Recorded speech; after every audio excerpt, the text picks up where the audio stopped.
Hello students. तो आज हम हमारा चैप्टर पढ़ते हैं डिफरेंशियबिलिटी।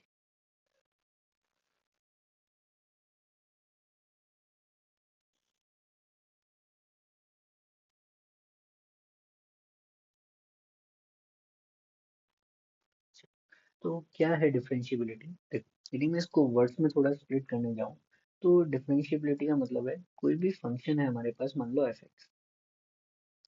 ये फंक्शन एफ एक्स के बारे में हमें इसकी डिफरेंशियबिलिटी निकालने का मतलब है कि ये फंक्शन डिफरेंशिएट हो पाएगा या नहीं हो पाएगा, डिफरेंशिएट होने के लायक है या नहीं। यदि ये फंक्शन डिफरेंशिएट हो सकता है किसी पॉइंट पर, मतलब वो फंक्शन डिफरेंशिएबल है। यदि वो डिफरेंशिएट नहीं हो सकता, मतलब ये डिफरेंशिएबल नहीं है। ये तो मतलब है इसका वर्ड्स में मीनिंग कि फंक्शन यदि डिफरेंशिएट हो सकता है तो वो क्या नहीं क्या है, डिफरेंशिएबल है। नहीं हो सकता मतलब वो डिफरेंशिएबल नहीं। फॉर एग्जाम्पल एक छोटा सा एग्जाम्पल लेकर समझा दूं कि कोई फंक्शन हो भी सकता है क्या जो डिफरेंशिएबल ना हो, बिल्कुल हो सकता है।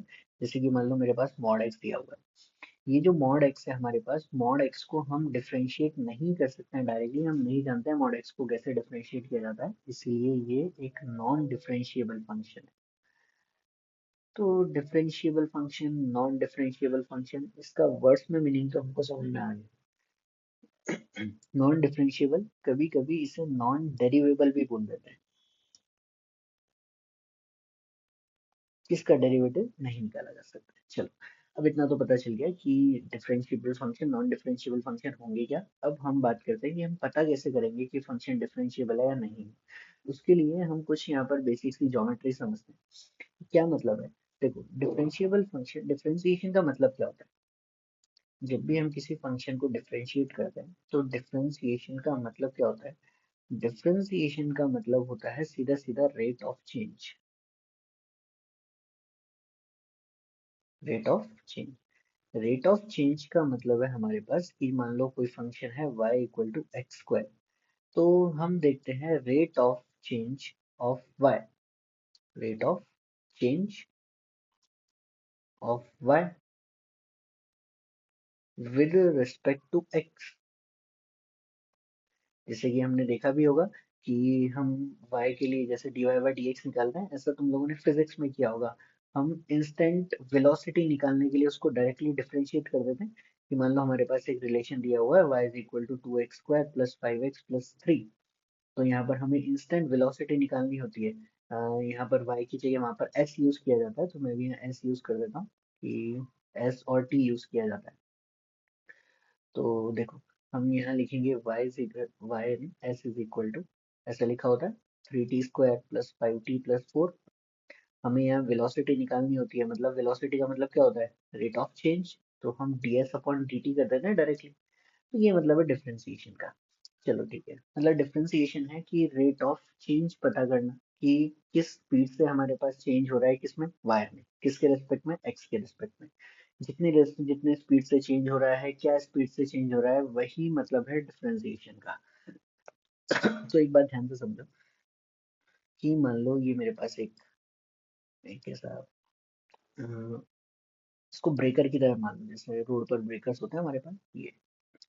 अब मान लो यहाँ पर हम चल रहे हैं कुछ भी, यदि हम यहाँ चल रहे हैं आगे, तो एक बात बताओ, जैसे यहाँ पर थे पहले हम, फिर हम एक यहाँ पर थे, फिर यहाँ पर थे, ऐसे धीरे धीरे हम आगे बढ़ते जा रहे हैं, आगे बढ़ते जा रहे हैं, आगे बढ़ते जा रहे हैं।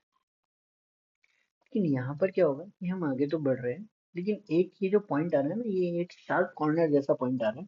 तो यहाँ थोड़ी सी दिक्कत होगी चेंज करने में। अब क्या दिक्कत होगी, तो देखना ध्यान से। कि यदि मैं यहाँ पर एक स्लोप बनाता हूँ, टेंजेंट बनाता हूँ, एक टेंजेंट मैंने ये बनाई, ये रही टेंजेंट। वैसे ही मैं और आगे दूसरी टेंजेंट भी बनाता हूँ, देखना ध्यान से।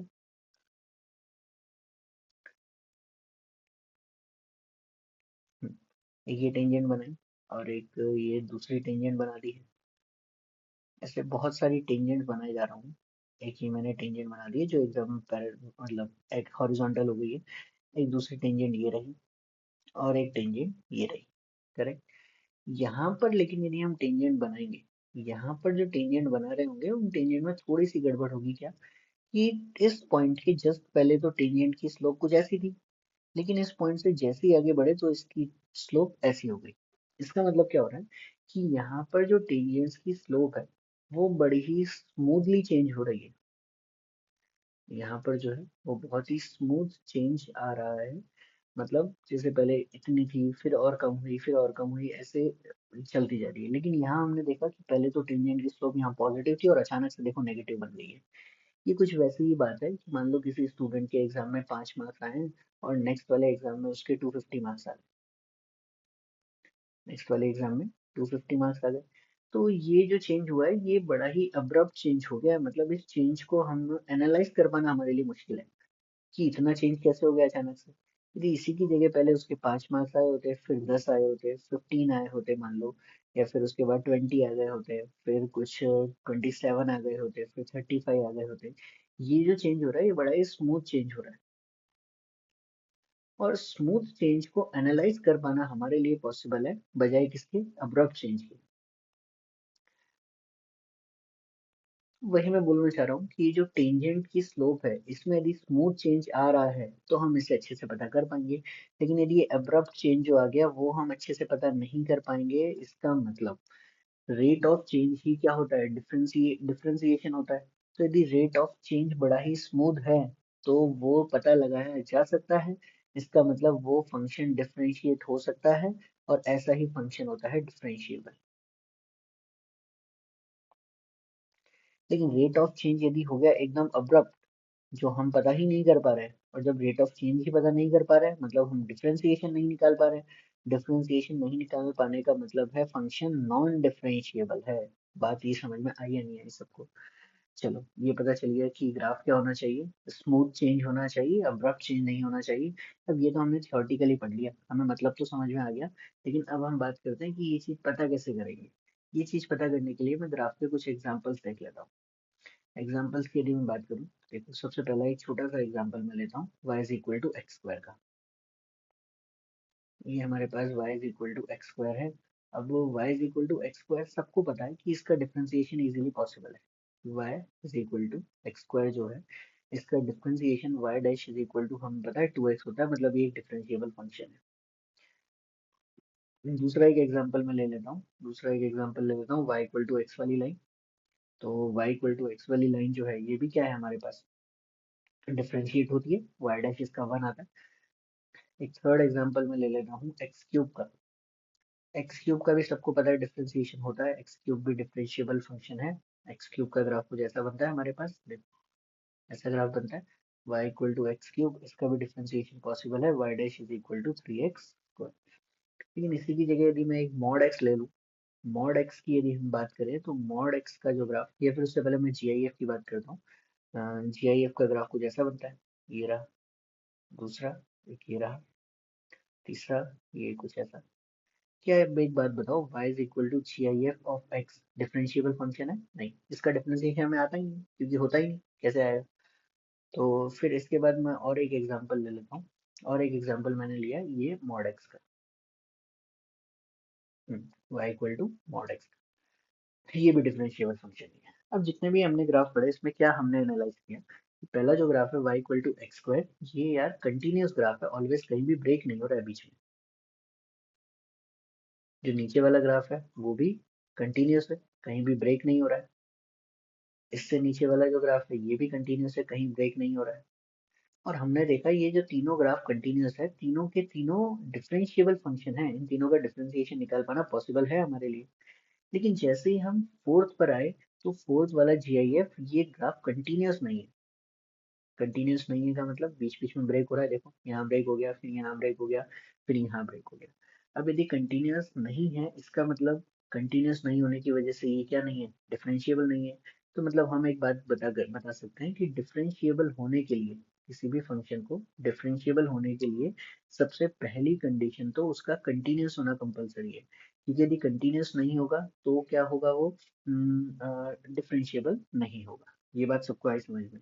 लेकिन ये हम गारंटी नहीं कर सकते कि सिर्फ कंटिन्यूटी ही कंपलसरी है। क्यों? क्योंकि जैसे ही हम ये सेकंड वाली यहाँ पर आए मॉड एक्स पर, अब मॉड एक्स का ग्राफ तो कहीं भी ब्रेक नहीं हो रहा है, ये तो क्या है कंटिन्यूस ग्राफ है, लेकिन फिर भी हम इसका डिफरेंशिएशन नहीं निकाल पा रहे हैं, मतलब ये नॉन डिफरेंशिएबल फंक्शन है। अब ऐसा क्यों हो रहा है?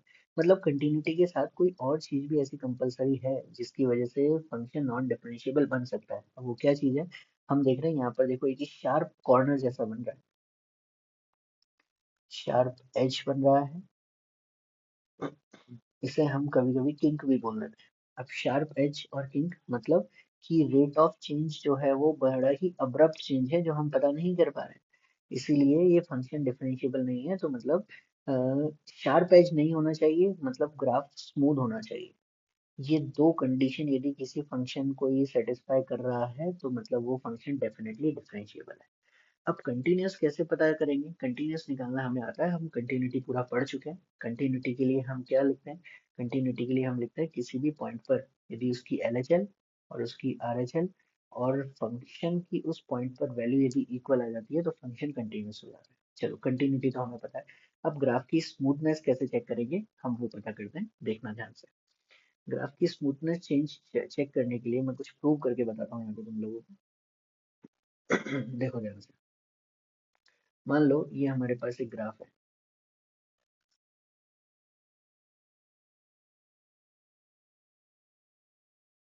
अरे हम्म, बड़ा ही बदमाश हो रखा है ये भी। चलो, ये हमारे पास एक ग्राफ है मान लो। अब मैं यहाँ पर कोई एक पॉइंट है मेरे पास, ये है 1, ए नाम देता हूँ उसको। मैं इस पॉइंट पर पता करना चाहता हूँ कि ये फंक्शन डिफरेंशिएबल है या नहीं है। अब हमने अभी अभी मतलब समझ लिया था, इस फंक्शन पर डिफरेंशिएबल होने का मतलब है कंटिन्यूअस होना चाहिए, वो तो दिख रहा है साफ साफ। दूसरा स्मूथ ग्राफ होना चाहिए, मतलब इस ए के लेफ्ट में यदि मैं कोई टेंजेंट बनाऊं, ए के लेफ्ट में यदि कोई टेंजेंट बनाऊं और ए के राइट साइड में कोई टेंजेंट बनाऊं, तो ये टेंजेंट की स्लोप यदि ऑलमोस्ट इक्वल हो जाएगी तो मैं बोल दूंगा कि ये फंक्शन कंटिन्यूअस है, क्योंकि बड़ा ही स्मूथली चेंज हो रहा है। करेक्ट। अब टेंजेंट को इक्वल करने का क्या तरीका है देखना ध्यान से। मैं एक काम कर रहा हूँ, मैं इस ए के लेफ्ट साइड में एक पॉइंट एज्यूम कर ले रहा हूँ इस एच डिस्टेंस के ऊपर। ये जो डिस्टेंस है मैंने एच मान ली, तो ये ए में से यदि मैं एच माइनस करूंगा तो ये वाला पॉइंट आ जाना चाहिए। जो फंक्शन बनाया हुआ है मैंने y equal to f x का बनाया हुआ है। फिर एक दूसरा पॉइंट ले रहा हूँ मैं यहाँ पर, जो कि h डिस्टेंस आगे है, का है h डिस्टेंस आगे है यहाँ पर। तो इस पॉइंट के x कोऑर्डिनेट हो गया a प्लस एच हो गया। इस पॉइंट के यदि function y equal to f x है तो इस पॉइंट पर y की वैल्यू कितनी होगी? y की वैल्यू हो जाएगी f ऑफ a। तो इस पॉइंट के कोऑर्डिनेट हमें पता चल गए a comma F of a। मैंने यहाँ इनको ज्वाइन करवा दिया, ये एक कॉर्ड बन गई है यहाँ पर। और इस पॉइंट के कोऑर्डिनेट क्या होंगे? इसका x कोऑर्डिनेट तो है a minus H, y coordinate कैसे आएगा? यहाँ पर x की जगह पुट कर दो a माइनस एच, तो ये इसका y कोऑर्डिनेट आ गया। यहाँ पर इसे भी मैं यहाँ ज्वाइन करवा देता हूँ, ये एक दूसरी कॉर्ड बन गई है मेरे पास। तो इस पॉइंट के कोऑर्डिनेट क्या होंगे? x कोऑर्डिनेट तो है a plus H, y coordinate यहाँ पुट कर दो तो वो आ जाएगा f of a plus H आ जाएगा। Correct.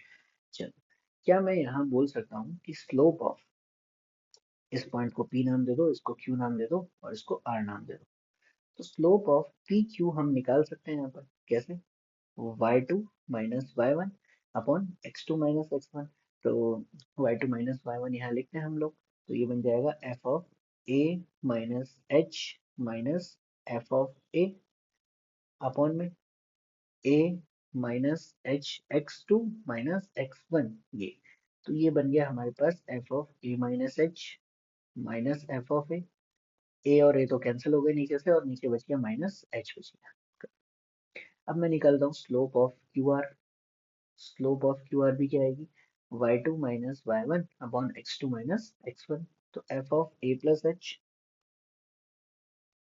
Minus F of a upon में वो बनेगा a plus h minus a और a खत्म हो गया। तो ये बना हमारे पास f of a plus h minus F of a upon में h। चलो ये हमने स्लोप निकाल लिया, पर ये स्लोप जाएगी कॉर्ड की स्लोप आएगी। मैं चाहता हूँ इस क्यू के लेफ्ट साइड में टेंजेंट बने और क्यू के राइट साइड में टेंजेंट बने। तो एक बात बताओ, ये जो एच वाला पॉइंट है, इस एच वाले एच की वैल्यू यदि मैं धीरे धीरे कम करता जाऊंगा तो ये ऑलमोस्ट क्यू के पास में आ जाएगा, नहीं आ जाएगा? देखो इस एच को कम करते जाओ तो ये पॉइंट ए के पास आ जाएगा। तो ये जो पी वाला पॉइंट है, ये पी वाला पॉइंट भी शिफ्ट होते होते होते होते कहाँ तक आ जाएगा? ये क्यू तक आ जाएगा। करेक्ट। वैसे इस एच को भी मैं जीरो करता जाऊं तो ये जो क्यू आर आर वाला पॉइंट है, ये भी पास में आते आते आते आते कहाँ आ जाएगा? क्यू के बिल्कुल पास आ जाएगा। तो मैं एक काम करता हूँ, इसमें जो एच है इस एच को ऑलमोस्ट जीरो कर देता हूँ। एच को ऑलमोस्ट जीरो करने का क्या मतलब है? Limit H tending to zero कर दिया मैंने। F of A minus F of a upon में माइनस एच। तो जैसे ही मैंने एच को ऑलमोस्ट जीरो कर दिया, तो ये जो कॉर्ड है, कॉर्ड बिल्कुल यहाँ क्यू के पास में आ गई। तो बताओ क्या कॉर्ड एक टेंजेंट का रूप ले लेगी क्या, छोटी सी टेंजेंट का? करेक्ट। मतलब ये जो लिखी हुई है, अब ये टेंजेंट की स्लोप लिखी हुई है। और हमें पता है कोई भी फंक्शन होता है हमारे पास y equal to x square, तो इसमें टेंजेंट की स्लोप को उसका डिफरेंशिएशन करके निकाला जाता है। तो मैं इसको लिख सकता हूँ एफ डैश ए माइनस, लिख सकता हूँ। क्या लिख सकता हूँ? एफ डैश ए माइनस। मतलब ए से, ए के लेफ्ट साइड में ये टेंजेंट की स्लोप का काम कर रही है। करेक्ट। वैसे ही जब मैं इस एच को जीरो करूंगा तो ये बनेगा limit H tending to zero, F of a plus h minus F of a upon में, वो क्या बन जाएगा हमारे पास? नीचे एच बन जाएगा। ये जो है ये राइट साइड में टेंजेंट की स्लोप का काम कर रही है, मतलब एफ डैश ए प्लस का काम कर रही है। ये जो हमारे पास एफ डैश ए माइनस आया है, इसे बोला जाता है left hand derivative. Left hand derivative बोला जाता है। जो नीचे वाला पॉइंट आया है इसे बोला जाता है राइट हैंड डेरिवेटिव।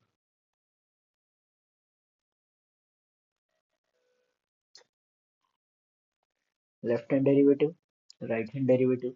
अब ये तो क्या है हमारे पास? Left hand derivative, Q point के लेफ्ट साइड में टेंजेंट की स्लोप।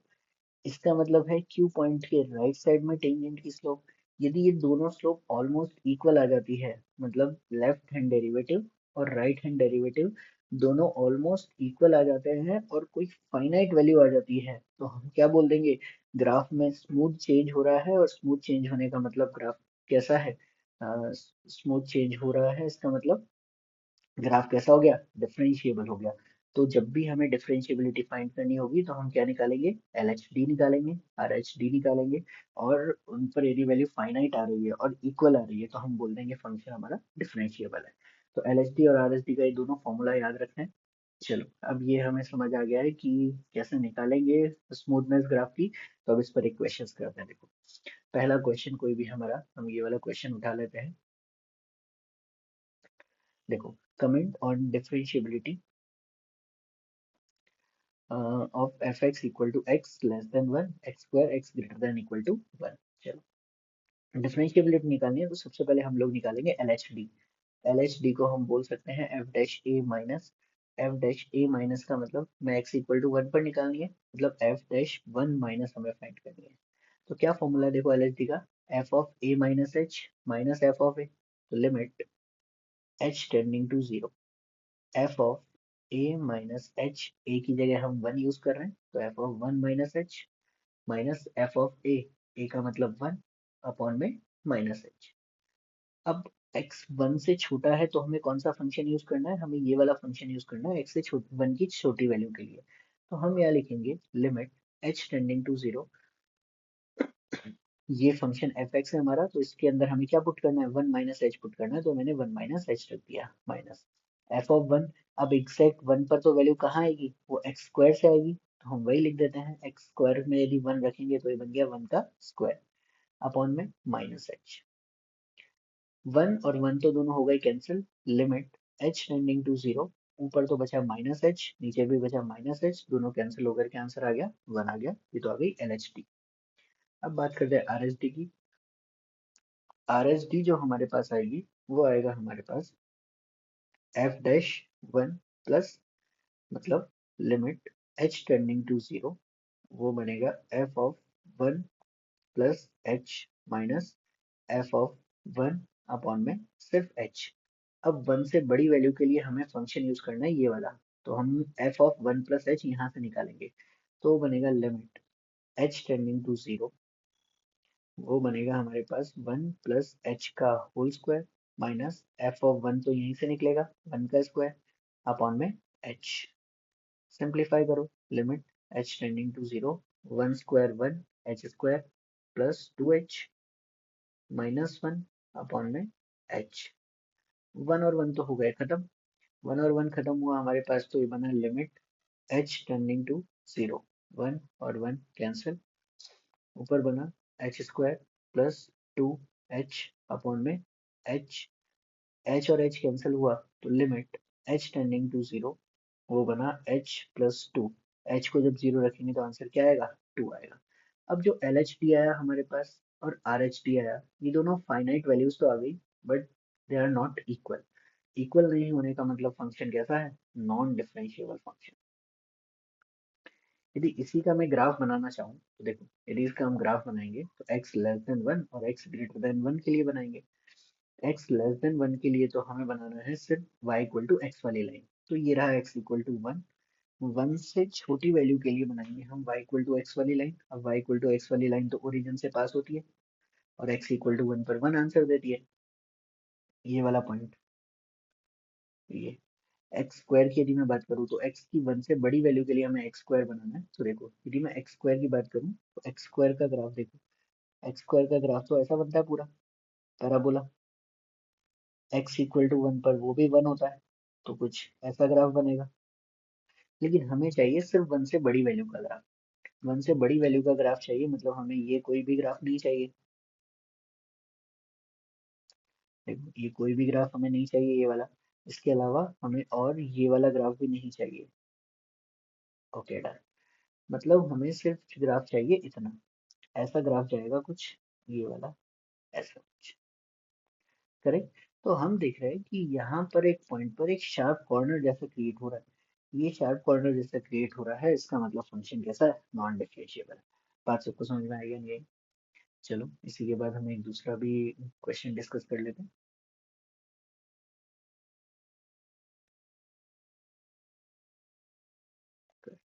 देखो बोला हुआ है, find a and b so that fx becomes differentiable at x equal to 1। तो x equal to 1 पर वही LHD निकालेंगे, तो वो बनेगा f dash 1 minus which is equal to limit h tending to 0, f of 1 minus h minus f of 1। ये formula दिमाग में बिठा लेना है, रट लेना है बिल्कुल। ऐसा हो कि रात को सो रहे हो तो भी कोई पूछे कि डिफरेंशिएबिलिटी LHD RHD का फॉर्मूला बताओ, तो यही बोल देना है सीधा सीधा। अब 1 से छोटी वैल्यू के लिए तो ये वाला फंक्शन यूज कर रहे हैं, तो वो बनेगा a plus B multiply by 1 minus H का whole square minus F of 1, वो आएगा यहाँ से, तो x की जगह 1 पुट कर दो, तो 3a प्लस बी माइनस 2, क्योंकि बाहर माइनस था तो मैंने माइनस को अंदर शिफ्ट कर दिया ऑलरेडी, माइनस एच। तो लिमिट h टेंडिंग टू 0, ये क्या बना, a प्लस बी। h को जब मैं 0 रखूंगा तो h तो 0 बन जाएगा, तो b बचा केवल minus 3a plus B minus 2 upon में माइनस एच। या फिर पहले ओपन कर देते हैं इसको, देखो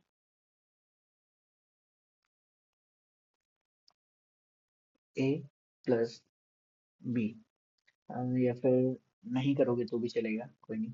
-3a plus B minus 2 divided by minus h is equal to limit h tending to 0।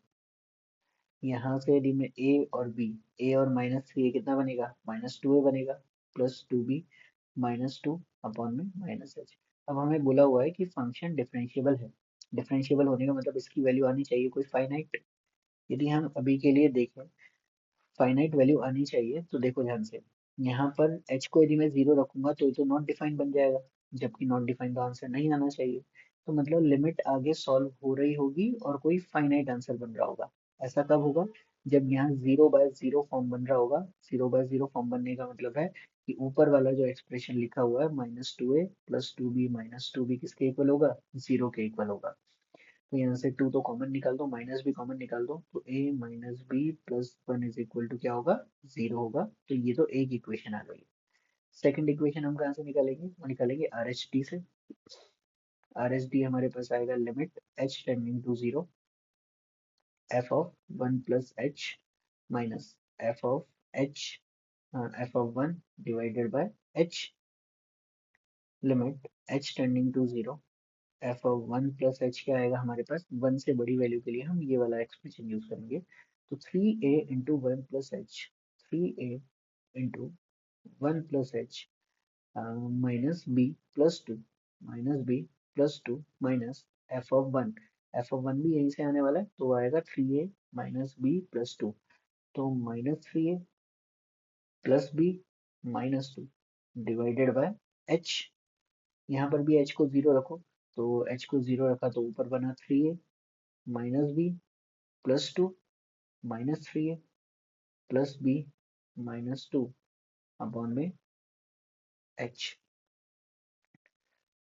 Form one plus H, correct, three A खत्म, बी और बी खत्म, जीरो।